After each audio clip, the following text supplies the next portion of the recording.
अभी तो कीमतें और ऊपर जाएंगे। लेवी के बाद सेल्स टैक्स भी लगाए जाएंगे। साबिक वज़ीर ख़जाना शौकत तरीन ने खबरदार कर दिया, कहते हैं कि हम तो इतनी बड़ी लेवी पर IMF से मुआहिदा ही नहीं करते। मुज़म्मिल असलम कहते हैं कि लीगी हुकूमत के पास कोई मुआशी पॉलिसी है ही नहीं। इस हुकूमत को 50 रुपये पेट्रोलियम लेवी लगाना है और इसकी पहली किस्त आ गई है। मुज़म्मिल असलम ने पेट्रोलियम कीमतों में इजाफे को मुल्क की तारीख की सबसे बड़ी महंगाई करार दे दिया। तो जो है पर लीटर जो है ये बढ़ाएंगे तो ये आवाम को बड़ी जल्दी रिलीफ नहीं देने वाले।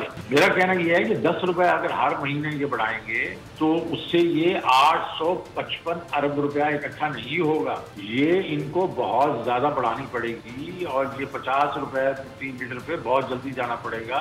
और फिर उसके बाद सेल्स टैक्स जो है वो भी 17% है। अभी तो इन्होंने पता नहीं 2-3% ही लगाया होगा। बात ये है कि हमको इतनी बड़ी लेवी के ऊपर हमने एग्रीमेंट ही नहीं करना। इन्होंने बड़ी मुश्किल से 7,470 बिलियन के ऊपर ले गए हैं इतने टैक्सेस लगा के। हम रशियन ऑयल लेते, उसका डिस्काउंट लेते, उसके बाद हम ये अपना जो है टारगेट सब्सिडी करते हैं, छोटे लोगों को प्रोटेक्ट करते हैं। सिलसिला जो है IMF का बजट पे जो है अमल दरामद पे शुरू हो चुका है और आज उसकी पहली किस्त 50 रुपए पेट्रोलियम लेवी लगाना है अवाम पे। उसकी पहली किस्त आ गई है 10 रुपए फी लीटर के हिसाब से। पाकिस्तान में कमर तोड़ महंगाई और पाकिस्तान की तारीख की सबसे जिसे कहते हैं कि ज्यादा महंगाई इस साल में हम देखेंगे और जिस तरीके से ये चल रहा है शायद इसकी मिसाल पूरी दुनिया में कहीं नहीं मिलती। IMF ने जो इनसे करवाया।